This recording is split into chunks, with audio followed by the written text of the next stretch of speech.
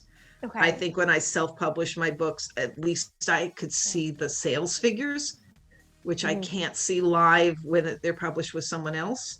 Yep. I think the marketing has been the same for me, because I'm I've marketed all my life. I've been a marketer. I've written about marketing. So for me, I'm going to market the same no matter what. I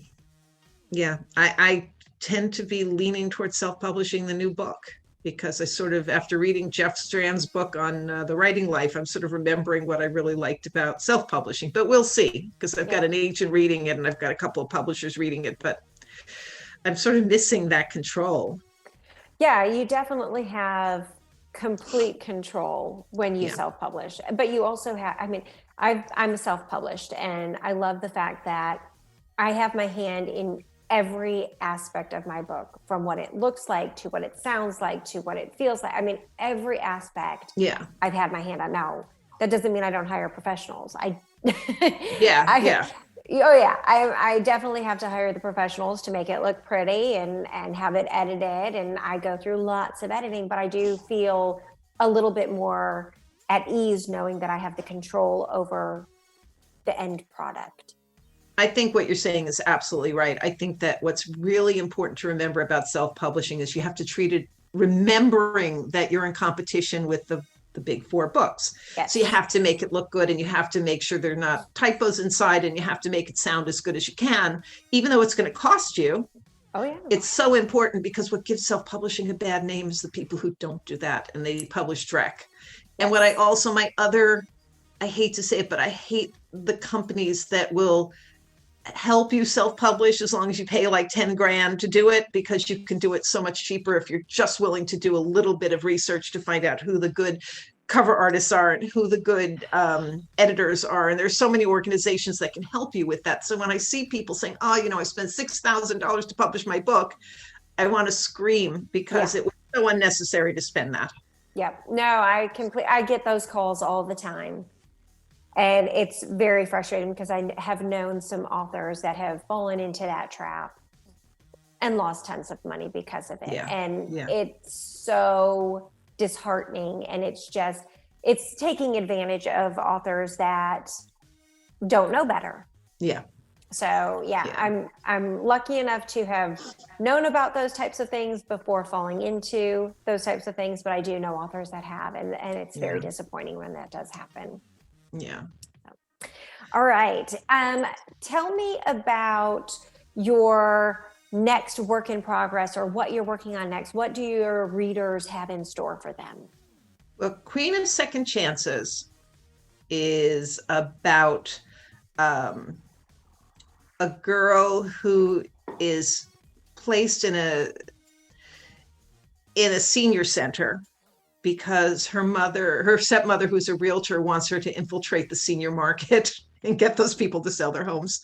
And she sort of falls in love with the job and the people. And she starts a memoir writing class that makes people remember their youth. It's sort of like Cocoon in that way. Like Yeah. by writing their memoirs, they get younger. And one of them takes off to find a lost love, and that's the grandmother of a very sort of straight-laced elder attorney who's not amused. He's sort of kind of in love with her, with the girl, but Okay. they have to travel cross country along with their bloodhound, his bloodhound, to find the grandmother. And sort of a road trip book, opposites attract book, but Yeah. a little bit of elder abuse. Because why not? Yeah. So are all of your books part of a series then? No. This book actually picks up on Rock Canyon, which is where Expired Listings was set, and that is my other real estate book. And it has elements of real estate, but it really doesn't, because she doesn't really prey on those people. So the realtor stepmother is kind of an evil. She's not really evil. She gives good reasons why those people should sell their homes. Right. But so it's sort of part of the Rock Canyon Chronicles, but also it could be the beginning of a series, because there were certain characters who can go on and have their own stories in there. Okay. And that was going to be my next question is, do all of your books deal with real estate in some aspect, but just the two then? They usually deal with writers, though, because my second book, Slashing Mona Lisa, is about a journalist who uncovers a plot against the diet industry. And it's very anti-fat shaming. There's an Elmer Gantry type character who's preaching that you're okay the way you are as long as you spend lots of money to feel good about yourself. Oh. So we took out a lot of my anger at that industry. There's a lot of anger being spread out in my books.